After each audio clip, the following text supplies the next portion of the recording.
Idaho Power launched the Community Advisory Committee for the Wood River Electrical Plan recently with a tour of company facilities and some basic electricity education. Nearly 20 residents of the area between Sun Valley and Shoshone met in Haley to begin the process of developing a long-term energy plan for the Wood River Valley. It's exciting because it's totally new to me. I'm just driving down here and having all the power lines pointed out. It's one of those things you don't really notice and you don't really think about. But if it happens in your backyard, it becomes really important.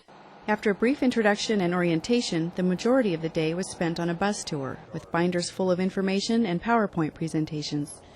Voltage is a measure of pressure, like water pressure in a hose. That's one of the electricity basics that CAC members are learning in this mobile classroom on their way to visit Idaho Power facilities. The group stopped first at the Fossil Gulch Wind Farm near Hagerman. One turbine was shut down temporarily so members could go inside and get better acquainted with how they're operated. Between stops, project leader Kent McCarthy went through PowerPoint slides, explained how electricity works, answered questions, and pointed out various power lines and other equipment along the way. Then in 1995, the new unit here was built. 44 megawatts, runs 4,000 CFS through generator. Next, the group toured the Twin Falls Power Plant, deep in the Snake River Canyon. Members saw hydropower production live and in person, with the drone of spinning turbines a constant reminder during the tour. Today, the tour was the orientation. We're showing them the facilities. We're going to continue on next month with more education, teach them about more substations and transmission lines and demand-side management, rates and regulatory issues.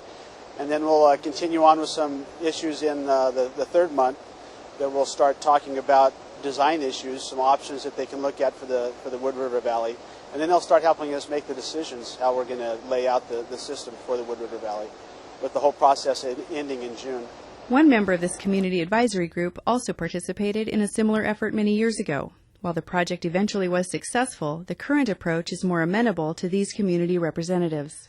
What I like particularly about this approach this time, which was different than the last time, was that there's been a concentrated effort on the part of Idaho Power to reach out to members of the community, to involve them, to get their input.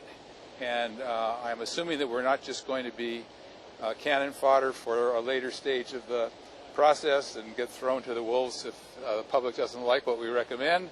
But it seems to me that this is the proper way to go about it. And we didn't get to see all of this the last time around.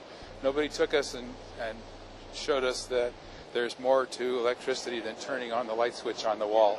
So I think this has been a great process. I'm looking forward to working with you and with the other folks on the committee and coming back with a good recommendation. Ultimately, the Wood River Electrical Plan will provide the framework for individual projects that will serve the Valley's electrical needs for decades to come. With Lon Van Wyk and Haley, I'm Lynette Berry-Ochoa for E! News.